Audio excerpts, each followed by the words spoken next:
Ito ang sabi ng Panginoon, Israel, manumbalik ka na sa Panginoon na iyong Diyos. Ang pagbagsak mo ay bunga ng iyong kasamaan. Dalhin ninyo ang inyong kahilingan. Lumapit kayo sa Panginoon at sabihin ninyo, patawarin mo na kami. Kami iyong kahabagan at tanggapin. Maghahandog kami sa iyo ng pagpupuri. Hindi kami mailigtas ng Assyria. Hindi kami sasakay sa mga kabayo. Hindi na namin tatawaging Diyos ang mga larawang ginawa lamang ng aming mga kamay. Sa iyo lamang makatatagpo ng awa ang mga ulila.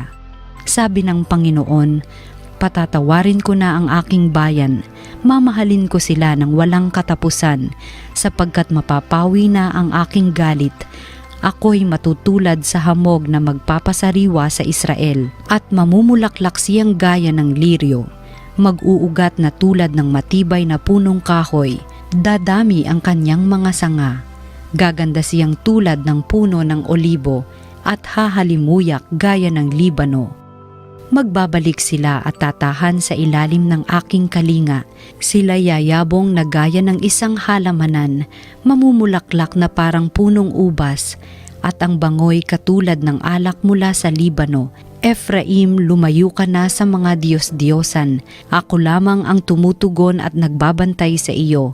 Ako'y katulad ng sipres na laging luntian, at mula sa akin ang iyong bunga. Ang mga bagay na ito'y dapat unawain ng matalino at dapat mabatid ng marunong. Matuwid ang mga daan ng Panginoon at doon tumatahak ang mabubuti, ngunit madarapa ang mangangahas na sumuway. Ang salita ng Diyos.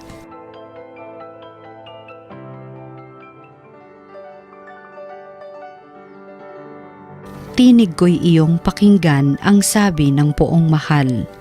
Sa paglabas namin sa bansang mabagsik, ganito ang wika na aking narinig. Mabigat mong dalay aking iniibis. Ipinababa ko ang pasaning basket. Iniligtas kita sa gitna ng hirap. Iniligtas kita nang ika'y tumawag. Tinig ko'y iyong pakinggan ang sabi ng poong mahal. Tinugon din kita sa gitna ng kidlat at sinubok kita sa batis Meriba. Kapag nangungusap ako'y inyong dinggin. Sana'y makinig ka o bansang Israel. Tinig ko'y iyong pakinggan ang sabi ng poong mahal. Ang Diyos-Diyos ay huwag mong paglingkuran. Diyos ng ibang bansay di dapat luhuran. Ako'y Panginoon, ako ang Diyos mo. Ako ang tumubos sa iyo sa Ehipto. Tinig ko'y iyong pakinggan ang sabi ng poong mahal. Ang tangi kong hangad sana ako'y sundin ang utos ko ng bayang Israel. Ang lalong mabuting bunga nitong trigo, ang siyang sa inyo'y ipapakain ko, at ang gusto ninyong masarap na pulot, ang siyang sa inyo'y aking idudulot. Tinig ko'y iyong pakinggan ang sabi ng poong mahal. Ang mabuting balita ng Panginoon ayon kay San Marcos. Noong panahong iyon, lumapit ang isa sa mga eskriba kay Jesus at tinanong siya, alin pong utos ang pinakamahalaga? Sumagot si Jesus, ito ang pinakamahalagang utos. Pakinggan mo, Israel. Ang Panginoon na ating Diyos, siya lamang ang Panginoon. Ibigin mo ang Panginoon mong Diyos ng buong puso, ng buong kaluluwa, ng buong pag-iisip at ng buong lakas. Ito naman ang pangalawa, ibigin mo ang iyong kapwa gaya ng iyong sarili.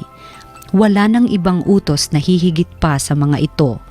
Tama po, Guro, wika ng eskriba. Totoo ang sinabi ninyo, iisa ang Diyos at wala nang iba liban sa Kanya. At ang umibig sa Kanya ng buong puso, buong pag-iisip at buong lakas, at ang umiibig sa Kanya gaya ng kanyang sarili, ay higit na mahalaga kaysa magdala ng lahat ng handog na susunugin at iba pang mga hain.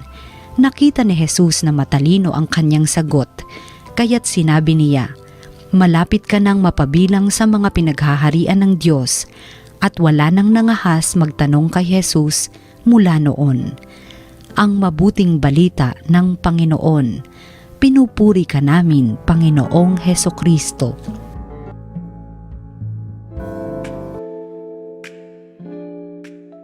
po ninyo, simple lang ang mga aral na iniiwan sa atin ng mga pagbasa ngayon.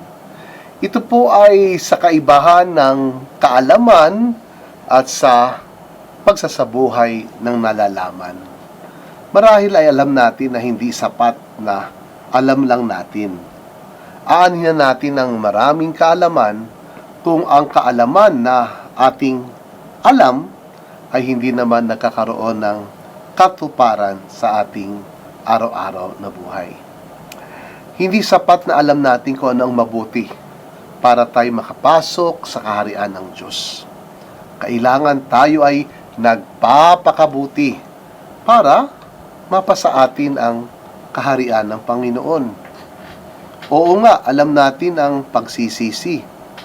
Pero kung hindi naman uuwi ang pagsisisi sa pagbabagong buhay, alam natin ito'y mahalaga, pero walang mangyayaring pagtalikod sa kasalanan at pagyakap sa kalooban ng Diyos, ang ating alam ay mga magagandang katotohanan nasa isip, pero hindi natin mararanasan ang biyaya na hatid nito. Sa ating ebanghelyo, mula po kay San Marcos, mayroong isang eskriba na nagtanong kung ano ang pinakamahalagang utos ng Diyos. Ang dami-dami kasing utos ng Panginoon na kanilang pinagsisikapang tuparin sa araw-araw at sa napakaraming utos na to. Tinanong niya sa Panginoong Hesus kung ano ang pinakamahalaga. At nauwi ang diskusyon, ang sagot, mahalin ng Diyos ng higit sa lahat, mahalin ng kapwa gaya ng kanyang sarili. At tama ang sagot ng eskriba na ito. At anong sabi sa kanya ng Panginoon? Tunay, malapit ka na sa kaharian ng Diyos. Malapit na. Pero wala pa. Bakit? Kasi alam niya ang pinakamahalagang utos. Pero hindi sapat na ito'y alam, kailangan ito din ay isinasabuhay. Gayun din sa aklat ni Propeta Hosea na ating unang pagbasa, naroon ang panawagan para magsisi at magbalik loob sa Diyos. Tinuturo ito at alam natin na ito'y mahalaga. Lalo pa ngayong panahon ng Kwaresma. Alam natin ang ating pagiging makasalanan at alam natin ang ating pangangailangan sa pagkapatawad ng Panginoon. Ngunit, kung hanggang alam lang at hindi talaga ito uwi sa isang konkretong pagsisisi at pagtalikod sa kasalanan at pagbabagong buhay, anong kapatawaran ang ating inaasahan? Anong kalwalhatian o pakikiisa sa buhay ng Diyos ang ating pananabikan? Kaya, hindi talaga sapat ang ating kaalaman. Ang mahalagang-mahalaga ay ang pagsasabuhay. Kaya sa panahon ng Kwaresma, tayong lahat po ay inaanyayahan na makiisa kay Jesus, mapalapit sa Kanya. Pero ang ating paglapit sa Kanya ay hindi natatapos sa kilala natin siya.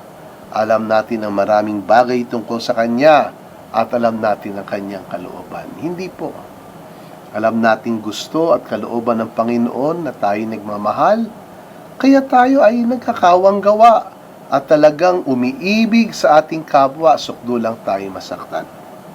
Ginagawa natin ang ating alam. At alam natin na mahalaga ang pagsisisi para makabalik tayo muli sa Panginoon. So, magsisisi tayo, magkukumpisal tayo, at magpapasya tayo at kikilos na tumatalikod sa mali at yumayakap sa kalooban ng Panginoon. Hindi po nakukuha ang kaligtasan at hindi po matitikman ang kaharian ng Diyos sa paramihan at palaliman ng alam. Mahalaga ito. Pero dagdag dito, ang mahalaga ay ang palagian at tapat na pagsasabuhay ng kabutihan na ating alam at sa maraming pagkakataon ay atin ding ipinapangaral. At sumayin niyo po minsan pa ang pagpapala ng ating makapangyarihang Diyos, Ama at Anak at Espiritu Santo. Amen.